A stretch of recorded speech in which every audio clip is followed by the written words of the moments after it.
ನಮಸ್ಕಾರ ವೀಕ್ಷಕರೇ. ಸಲಾಹುದ್ದೀನ್ ಶೋಯಬ್ ಚೌಧರಿ ಈ ಹೆಸರು ಕೇಳಿದ್ರೆ ತಕ್ಷಣ ನಿಮಗೆ ಗೊತ್ತಾಗದೇ ಇರಬಹುದು. ಆದರೆ ರಾಹುಲ್ ಗಾಂಧಿ ಸಂಬಂಧಿತ ಯಾರಿಗೂ ತಿಳಿಯದ ಸ್ಫೋಟಕ ವಿಚಾರಗಳನ್ನ ಬಹಿರಂಗಪಡಿಸುವ ಪತ್ರಕರ್ತ ಅಂದ್ರೆ ಗೊತ್ತಾಗುತ್ತೆ. ಹೌದು, ಬಾಂಗ್ಲಾದೇಶ ಮೂಲದ ಈ ಪತ್ರಕರ್ತ ರಾಹುಲ್ ಗಾಂಧಿ ಹಿನ್ನೆಲೆ ಕುರಿತಂತೆ ಅಧ್ಯಯನ ನಡೆಸಿ ಸಾಕಷ್ಟು ಆರೋಪಗಳನ್ನ ಮಾಡಿದ್ರು. ಈಗ ಅವರ ಮೇಲೆ ಬೆಂಗಳೂರು ಪೊಲೀಸರು ಕೇಸ್ ದಾಖಲಿಸಿದ್ದಾರೆ ಅನ್ನೋ ಸುದ್ದಿ ಬರ್ತಾ ಇದೆ. ಅದೆಲ್ಲಿಯ ಬಾಂಗ್ಲಾ, ಅದೆಲ್ಲಿಯ ಗಾಂಧಿ ಕುಟುಂಬ, ಬೆಂಗಳೂರಿಗೆ ಲಿಂಕ್ ಆಗಿದ್ದು ಹೇಗೆ ಅನ್ನೋ ಅಚ್ಚರಿ ಎಲ್ಲರನ್ನೂ ಕಾಡ್ತಾ ಇದೆ. ಈ ಸಂಬಂಧ ಸಾಲು ಸಾಲು ಪೋಸ್ಟ್ಗಳ ಮೂಲಕ ಗಾಂಧಿ ಫ್ಯಾಮಿಲಿಯ ಇನ್ನಷ್ಟು ವಿಚಾರಗಳನ್ನ ಸಲಾಹುದ್ದೀನ್ ಬಿಚ್ಚಿಡ್ತಾ ಇದ್ದಾರೆ. ಅದರಲ್ಲೂ ಸುಕನ್ಯಾದೇವಿ ಬಗ್ಗೆ ಸ್ಫೋಟಕ ವಿಚಾರ ಗೊತ್ತಾಗಿದೆ ಅಂತ ಸಲಾಹುದ್ದೀನ್ ಹಿಂಟ್ ಕೊಟ್ಟ ಬೆನ್ನಲ್ಲೇ ಅರೆಸ್ಟ್ ಆಗಿರೋದು ಸಾಕಷ್ಟು ಅನುಮಾನಗಳಿಗೆ ದಾರಿ ಮಾಡಿಕೊಡ್ತಾ ಇದೆ. ಹಾಗಿದ್ರೆ ಪತ್ರಕರ್ತ ಸಲಾಹುದ್ದೀನ್ ಬೆಂಗಳೂರಲ್ಲಿ ಅರೆಸ್ಟ್ ಆಗಿರೋದು ನಿಜಾನಾ? ಇದೆಲ್ಲವನ್ನ ಒನ್ ಬೈ ಒನ್ ವಿವರಿಸ್ತಾ ಹೋಗ್ತೀವಿ.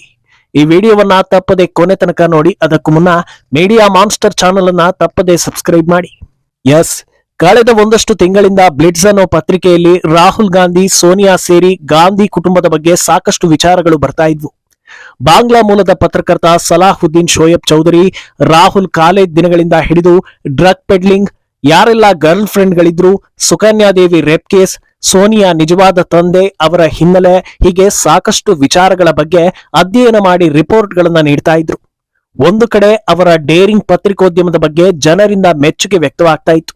ಎಲ್ಲಾ ಆರೋಪಗಳು ಜನಸಾಮಾನ್ಯರನ್ನ ತಲುಪಿದ್ದೇ ತಡ ಸಲಾಹುದ್ದೀನ್ಗೆ ಕಂಟಕ ಶುರುವಾಗಿದೆ. ಸುಳ್ಳು ಸುದ್ದಿಗಳನ್ನ ಹರಿಬಿಡ್ತಾ ಇದ್ದಾರೆ ಅಂತ ಜೈಪುರ್ ಡೈರೀಸ್ ಹಾಗೂ ಬ್ಲಿಟ್ಸ್ ಪತ್ರಕರ್ತ ಸಲಾಹುದ್ದೀನ್ ರನ್ನ ಅರೆಸ್ಟ್ ಮಾಡಲಾಗಿದೆ ಅನ್ನೋ ಸುದ್ದಿ ಹರಿದಾಡ್ತಾ ಇದೆ. ಅಚ್ಚರಿ ವಿಚಾರ ಏನಂದ್ರೆ, ಅರೆಸ್ಟ್ ಮಾಡಿರೋದು, ಕೇಸ್ ದಾಖಲಿಸಿಕೊಂಡಿರೋದು ಬೆಂಗಳೂರು ಪೊಲೀಸರು ಅನ್ನೋದು ಹೈಲೈಟ್ ಆಗ್ತಾ ಇದೆ. ಈ ಸುದ್ದಿಗಳು ದಟ್ಟವಾಗ್ತಾ ಇದ್ದ ಹಾಗೆ ಖುದ್ದು ಸಲಾಹುದ್ದೀನ್ ತಮ್ಮ ಎಕ್ಸ್ ಖಾತೆಯಲ್ಲಿ ಒಂದು ಪೋಸ್ಟ್ ಹಾಕ್ತಾರೆ. ನಾನೀಗ ಎಲ್ಲಿದ್ದೇನೆ ಅನ್ನೋ ಟೈಟಲ್ ಅಡಿಯಲ್ಲಿ ಕೆಲವು ಮಾಧ್ಯಮಗಳ ಪ್ರಕಾರ ನನ್ನ ಮೇಲೆ ಬೆಂಗಳೂರು ಪೊಲೀಸರು ಕೇಸ್ ಹಾಕಿದ್ದಾರೆ, ನನ್ನನ್ನ ವಶಕ್ಕೆ ಪಡೆದು ಕಸ್ಟಡಿಯಲ್ಲಿ ಇರಿಸಿದ್ದಾರೆ ಅಂತ ಹೇಳಲಾಗ್ತಾ ಇದೆ. ಕಸ್ಟಡಿಯಲ್ಲಿ ಇದ್ದವನನ್ನ ಕೋರ್ಟ್ಗೆ ಯಾಕೆ ಹಾಜರುಪಡಿಸ್ತಾ ಇಲ್ಲ? ಅಥವಾ ಸುಕನ್ಯಾದೇವಿ ವಿಚಾರದಲ್ಲಿ ಕಾಂಗ್ರೆಸ್ ನಾಯಕರು ಆ ಹೆಸರಿನವರು ಯಾರು ಪಾರ್ಟಿಯಲ್ಲಿ ಇರಲೇ ಇಲ್ಲ ಅಂತ ಹೇಳಿದ್ರಲ್ಲ, ಈಗ ಸಲಾಹುದ್ದೀನ್ ಅನ್ನೋ ವ್ಯಕ್ತಿಯೇ ಇರಲಿಲ್ಲ ಅನ್ನೋದನ್ನ ಮಾಡೋದಕ್ಕೆ ಹೊರಟಿದ್ದಾರಾ ಅಂತ ಪ್ರಶ್ನೆ ಮಾಡಿದ್ದಾರೆ.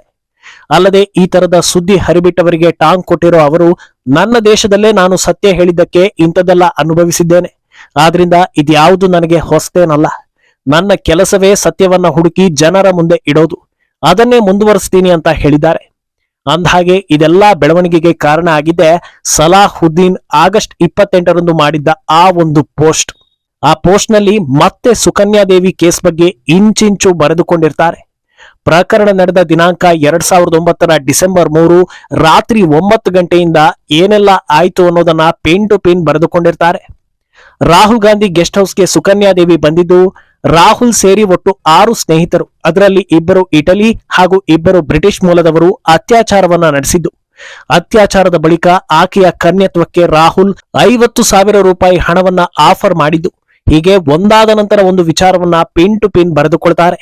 ಈ ಘಟನೆ ಬಳಿಕ ಈ ಸುದ್ದಿಯನ್ನ ಕವರ್ ಮಾಡೋದಕ್ಕೆ ಪಂಜಾಬ್ ಕೇಸರಿ, ದೈನಿಕ್ ಭಾಸ್ಕರ್, ಜಾಗರಣ್, ಹಿಂದೂಸ್ತಾನ್ ಟೈಮ್ಸ್ ಸೇರಿ ಯಾವೆಲ್ಲ ಮಾಧ್ಯಮಗಳು ಬಂದಿದ್ವು ಅನ್ನೋದನ್ನು ಕೂಡ ಬರೆದುಕೊಂಡು ಅದರ ಲಿಂಕ್ಗಳನ್ನು ಪೋಸ್ಟ್ ಮಾಡ್ತಾರೆ. ಅದಾದ ಬಳಿಕ ಸುಕನ್ಯಾದೇವಿ ತಾಯಿ ನ್ಯಾಯಕ್ಕಾಗಿ ಊರೂರು ಅಲಿತಾರೆ. ಪೊಲೀಸ್ ಸ್ಟೇಷನ್ ಅಲ್ಲಿ ದೂರು ನೀಡಿದ್ರೆ ಪೊಲೀಸರು ಆ ಕಂಪ್ಲೇಂಟ್ ಅನ್ನ ಫೈಲ್ ಮಾಡೋದಿಲ್ಲ. ಮಾಧ್ಯಮಗಳಿಗೆ ಸಂದರ್ಶನ ನೀಡೋದಕ್ಕೆ ಬಂದಾಗ ಕೈ ನಾಯಕರು ಮಾಧ್ಯಮಗಳನ್ನ ತಡೆದಿರ್ತಾರೆ. ಆದ್ರೂ ಕೂಡ 3 ಮಾಧ್ಯಮಗಳು ಅವರನ್ನ ಇಂಟರ್ವ್ಯೂ ಮಾಡಿದ್ವು ಅನ್ನೋದನ್ನ ಬರೆದುಕೊಳ್ತಾರೆ. ನಿಮ್ಮ ಬಳಿ ಆ ಇಂಟರ್ವ್ಯೂ ಆಡಿಯೋ ಟೇಪ್ ಇದ್ರೆ ದಯವಿಟ್ಟು ನಮಗೆ ನೀಡಿ, ನಿಮ್ಮ ಜೀವಕ್ಕೆ ಏನೂ ಆಗದಂತೆ ನಾವು ಭರವಸೆ ಕೊಡ್ತೀವಿ, ನಿಮ್ಮ ಐಡೆಂಟಿಟಿ ಎಲ್ಲೂ ರಿವೀಲ್ ಮಾಡೋದಿಲ್ಲ ಅನ್ನೋದನ್ನ ಬರೆದುಕೊಳ್ತಾರೆ ಸಲಾಹುದ್ದೀನ್. ಅದಾದ ಬಳಿಕ ಸೋನಿಯಾ ಸುಕನ್ಯಾದೇವಿ ತಾಯಿಯನ್ನ ಭೇಟಿ ಮಾಡೋದನ್ನ ನಿರಾಕರಿಸಿದ್ರು ಅನ್ನೋದನ್ನು ಉಲ್ಲೇಖಿಸಿದ್ದಾರೆ.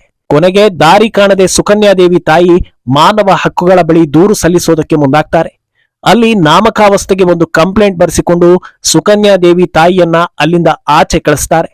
ಆ ಕಂಪ್ಲೇಂಟ್ ಕಾಪಿ ಮಾನವ ಹಕ್ಕುಗಳ ಬಳಿ ಇರಬಹುದು, ಅದನ್ನ ದಯವಿಟ್ಟು ನಮಗೆ ನೀಡಿ, ನಿಮ್ಮ ಐಡೆಂಟಿಟಿಯನ್ನ ನಾವು ರಿವೀಲ್ ಮಾಡೋದಿಲ್ಲ ಅಂತ ಬರೆದುಕೊಂಡಿರ್ತಾರೆ. ಅಲ್ಲದೆ ಸುಕನ್ಯಾದೇವಿ ಹಾಗೂ ಅವರ ತಾಯಿ ಸುಮಿತ್ರಾ ದೇವಿ ಅವರ ನಿಜವಾದ ಹೆಸರನ್ನು ಕೂಡ ಬರೆದುಕೊಂಡಿದ್ದಾರೆ ಸಲಾಹುದ್ದೀನ್. ಈ ರೀತಿ ಪ್ರತಿ ವಿವರವನ್ನು ನೀಡಿದಾಗಲೂ ಅದಕ್ಕೆ ಸಂಬಂಧಪಟ್ಟಂತೆ ಪ್ರಕಟವಾಗಿದ್ದ ಆರ್ಟಿಕಲ್ಸ್, ಪ್ರೂಫ್ಗಳು ಎಲ್ಲದರ ಲಿಂಕ್ಗಳನ್ನ ಉಲ್ಲೇಖ ಮಾಡ್ತಾನೆ ಬರಿತಾ ಹೋಗ್ತಾರೆ ಸಲಾಹುದ್ದೀನ್. ಹೀಗೆ ಮುಂದುವರೆದು ಅತ್ಯಾಚಾರ ಆಗಿದೆ ಅನ್ನೋದಕ್ಕೆ ಬಹಳ ಪ್ರಮುಖವಾಗಿರೋ 2 ವಿಡಿಯೋಗಳಿವೆ. ಅದರಲ್ಲಿ ಹಲವರು ಕಾಣಿಸಿಕೊಂಡಿದ್ದಾರೆ ಅನ್ನೋದನ್ನ ಹೇಳಿ ವಿಡಿಯೋ ಲಿಂಕ್ ಅನ್ನು ಹಾಕಿಕೊಳ್ತಾರೆ. ಆದರೆ ಆ ಲಿಂಕ್ಗಳಲ್ಲಿದ್ದ ವಿಡಿಯೋಗಳನ್ನ ಯಾರಿಗೂ ಸಿಗದಂತೆ ಮಾಡಲಾಗಿದೆ. ಸುಕನ್ಯಾದೇವಿ ಕುಟುಂಬ ದಿಢೀರಂತ ನಾಪತ್ತೆಯಾಗಿರೋದು ಇಂದಿಗೂ ನಿಗೂಢವಾಗಿದೆ. ಆದ್ರೆ ಅವರು ಎಲ್ಲಿದ್ದಾರೆ ಅನ್ನೋದನ್ನ ನಾವು ಖಂಡಿತವಾಗಿ ಪತ್ತೆ ಮಾಡ್ತೀವಿ ಅನ್ನೋದನ್ನ ಹೇಳ್ತಾರೆ. ಇದೆಲ್ಲ ಆದ್ಮೇಲೆ ನೋಡಿ ಅಸಲಿ ವಿಚಾರವನ್ನು ಹಾಗೂ ಇನ್ನೊಂದಷ್ಟು ವಿಚಾರಗಳನ್ನ ಬೆಚ್ಚಿಡೋದು. ಅದೇನಂದ್ರೆ ಸುಕನ್ಯಾದೇವಿ ಹಾಗೂ ಕುಟುಂಬದ ಬಗ್ಗೆ ಸ್ಫೋಟಕ ಮಾಹಿತಿಗಳು ನಮ್ಮ ಕೈಗೆ ಸಿಕ್ಕಿವೆ. ಅದನ್ನ ಎಲ್ಲಾ ರೀತಿಯಲ್ಲಿ ವೆರಿಫಿಕೇಶನ್ ಮಾಡಿಕೊಂಡ ಮೇಲೆಯೇ ಜನರ ಮುಂದೆ ಬಹಿರಂಗ ಪಡಿಸ್ತೀವಿ. ಅಲ್ಲಿಯವರೆಗೂ ಯಾರ ಬಳಿಯಾದ್ರೂ ಈ ಕೇಸ್ ಸಂಬಂಧಿತ ಚಿಕ್ಕ ಸಾಕ್ಷಿ ಇದ್ರೂ ದಯವಿಟ್ಟು ಅದನ್ನ ನಮಗೆ ನೀಡಿ ಅಂತ ಹೇಳಿ ಕಾಂಟ್ಯಾಕ್ಟ್ ನಂಬರ್ ಕೊಟ್ಟಿದ್ದಾರೆ. ಇದನ್ನ ನೋಡಿದ ಬಳಿಕವೇ ಅವರ ಮೇಲೆ ಕೇಸ್ ಆಗಿದೆ ಅನ್ನೋ ಸುದ್ದಿ ಹಬ್ಬಿಸಿದ್ರು ಅನ್ನೋದು ಗೊತ್ತಾಗ್ತಾ ಇದೆ. ಅಲ್ಲದೆ ಇದೇ ಪೋಸ್ಟ್ ನಲ್ಲಿ ರಾಹುಲ್ ಹಾಗೂ ಸೋನಿಯಾ ಪಾಕಿಸ್ತಾನಿ ಸ್ಪೈ ಪರ ಕೆಲಸ ಮಾಡ್ತಾ ಇದ್ದಾರೆ ಅಂತ ಆರೋಪ ಮಾಡಿದ್ದಾರೆ. ಆ ಸಂಬಂಧಿತ ಆರ್ಟಿಕಲ್ಗಳ ಲಿಂಕ್ಗಳನ್ನು ಕೂಡ ಬಹಿರಂಗಪಡಿಸಿದ್ದಾರೆ. ಇಡೀ ಆರ್ಟಿಕಲ್ ನಲ್ಲಿ ಎಲ್ಲೂ ಕೂಡ ಅವರು ರಾಹುಲ್ ಗಾಂಧಿ ಹಾಗೂ ಸೋನಿಯಾ ಗಾಂಧಿ ಅನ್ನೋದನ್ನ ಹೇಳೇ ಇಲ್ಲ. ಬದಲಾಗಿ ಅವರ ನಿಜವಾದ ಹೆಸರು ಅಂತ ಹೇಳಲಾಗ್ತಾ ಇರೋ ರೌಲ್ ವಿನ್ಸಿ ಹಾಗೂ ಹೆಡ್ವಿಜ್ ಆಂಟೋನಿಯಾ ಆಲ್ಬಿನಾ ಮೈನೋ ಅನ್ನೋ ಹೆಸರನ್ನೇ ಬಳಸಿಕೊಂಡು ಹೋಗಿದ್ದಾರೆ. ಇದೆಲ್ಲವನ್ನ ನೋಡಿ ಬೆಚ್ಚಿ ಬಿದ್ದ ಬಳಿಕ ಸಲಾಹ್ರನ್ನ ಟಾರ್ಗೆಟ್ ಮಾಡಲಾಗ್ತಾ ಇದೆ. ಅವರು ಹೇಳ್ತಾ ಇರೋದೆಲ್ಲ ಸುಳ್ಳು ಅಂತ ಬಿಂಬಿಸೋದಕ್ಕೆ ಕಾಂಗ್ರೆಸ್ ತಯಾರಿ ನಡೆಸ್ತಾ ಇದೆ ಅನ್ನೋ ಆರೋಪಗಳು ಕೇಳಿ ಬರ್ತಾ ಇವೆ. ಆದ್ರೆ ತಮ್ಮನ್ನ ಟಾರ್ಗೆಟ್ ಮಾಡಿರೋದು ಗೊತ್ತಾಗ್ತಾ ಇದ್ದಂತೆ ಮತ್ತಷ್ಟು ರೊಚ್ಚಿಗೆದ್ದಿರೋ ಅವರು ಗಾಂಧಿ ಕುಟುಂಬಕ್ಕೆ ಚಾಲೆಂಜ್ ಮಾಡ್ತಾ ಇದ್ದಾರೆ. ನನ್ನನ್ನ ಹೆದರಿಸೋ ಬದಲು ನಿಮ್ಮ ಒರಿಜಿನಲ್ ಹೆಸರನ್ನ ಹೇಳಿಕೊಂಡು ರಾಜಕೀಯ ಮಾಡೋದಕ್ಕೆ ಧೈರ್ಯ ತೋರಿಸಿ ಅಂತ ಸವಾಲ್ ಹಾಕಿದ್ದಾರೆ. ಅಲ್ಲದೆ ತಮ್ಮ ಹೊಸ ಪೋಸ್ಟ್ಗಳಲ್ಲಿ ಇನ್ನೊಂದಷ್ಟು ವಿಚಾರಗಳನ್ನ ಬಹಿರಂಗ ಮಾಡ್ತಾನೆ ಹೋಗಿದ್ದಾರೆ. ರಾಹುಲ್ ಗಾಂಧಿಗೆ ಬ್ರಿಟಿಷ್ ಪೌರತ್ವ ಇರೋದಕ್ಕೆ ಸಾಕ್ಷಿಗಳು, ಮನಿ ಲಾಂಡರಿಂಗ್, ಹೀಗೆ ಎಲ್ಲಾ ರೀತಿಯ ಆರೋಪಗಳನ್ನ ಮಾಡ್ತಾ ಇದ್ದಾರೆ. ಇದೆಲ್ಲದಕ್ಕಿಂತ ಹೆಚ್ಚಾಗಿ ಎಲ್ಲರ ಅಚ್ಚರಿ ಹಾಗೂ ಆತಂಕಕ್ಕೆ ಕಾರಣವಾಗಿರೋದು ಸಲಾಹ್ರ ಮತ್ತೊಂದು ಆರೋಪ. ಅದೇನೆಂದ್ರೆ ಭಾರತ ಸೇರಿ ಶ್ರೀಲಂಕಾ, ನೇಪಾಳ, ಮ್ಯಾನ್ಮಾರ್ ಹಾಗೂ ಇತರೆ ದೇಶಗಳಲ್ಲಿನ ಅತ್ಯಮೂಲ್ಯ ವಸ್ತುಗಳನ್ನ ಕದ್ದು ಅದನ್ನ ಡಾರ್ಕ್ ಮಾರ್ಕೆಟ್ ನಲ್ಲಿ ಮಾರಾಟ ಮಾಡೋ ಜಾಲವನ್ನ ಸೋನಿಯಾ ನಡೆಸ್ತಾ ಇದ್ದಾರೆ ಅನ್ನೋದು. ಇದಕ್ಕೂ ಕೂಡ ಒಂದಷ್ಟು ಸಾಕ್ಷಿಯನ್ನು ಹಾಗೆ ಲಿಂಕ್ಗಳನ್ನ ಶೇರ್ ಮಾಡಿಕೊಂಡಿದ್ದಾರೆ. ಇನ್ನು ಇತ್ತೀಚೆಗಿನ ಬೆಳವಣಿಗೆಗಳಾದ ಜಾರ್ಜ್ ಸರೋಸ್ ಜೊತೆಗೆ ರಾಹುಲ್ ಗಾಂಧಿ ನಂಟು ಇದೆಲ್ಲವನ್ನು ಪುನರುಚ್ಚರಿಸಿದ್ದಾರೆ. ಭಾರತ ಸರ್ಕಾರ ಯಾಕೆ ಸುಮ್ಮನಿದೆ ಅನ್ನೋದಕ್ಕೆ ಆಶ್ಚರ್ಯ ವ್ಯಕ್ತಪಡಿಸ್ತಾ ಇದ್ದಾರೆ. ಅಲ್ಲದೆ ನಾವು ಈ ವಿಚಾರ ಬಿಡೋದೇ ಇಲ್ಲ, ಹುಡುಕಿ ಸತ್ಯ ಆಚೆಗೆ ತೆಗಿತೀವಿ. ಇಂಟರ್ ನ್ಯಾಷನಲ್ ಜರ್ನಲಿಸಂ ಕಮ್ಯುನಿಟಿ ಕೂಡ ಈ ವಿಚಾರದ ಬಗ್ಗೆ ಗಮನ ಹರಿಸಿ ಅಂತ ಮನವಿ ಮಾಡ್ತಾ ಇದ್ದಾರೆ. ಇನ್ನೊಂದೆಡೆ ರಾಹುಲ್ ಗಾಂಧಿ ವಿರುದ್ಧ ಸುಬ್ರಮಣಿಯನ್ ಸ್ವಾಮಿ ಕೂಡ ದನಿ ಏರಿಸಿದ್ರು. ರಾಹುಲ್ ಗಾಂಧಿ ಬ್ರಿಟಿಷ್ ಸಿಟಿಜನ್ಶಿಪ್ ಬಗ್ಗೆ ತನಿಖೆ ಆಗ್ಲೇಬೇಕು ಅಂತ ಕೋರ್ಟ್ಗೆ ಮನವಿ ಮಾಡಿದ್ರು. ಇದೇ ಸೆಪ್ಟೆಂಬರ್ 26ಕ್ಕೆ ದೆಹಲಿ ಹೈಕೋರ್ಟ್ನಲ್ಲಿ ಇದರ ವಿಚಾರಣೆ ನಡೆಯಲಿದ್ದು ರಾಹುಲ್ಗೆ ಕಂಟಕ ಶುರುವಾಗಿದೆ. ಒಟ್ನಲ್ಲಿ ರಾಹುಲ್ ಗಾಂಧಿ ಮೇಲಿರೋ ಆರೋಪಗಳಿಗೆ ಕೊನೆಯೇ ಇಲ್ಲ ಅನ್ನೋ ಹಾಗಿದೆ.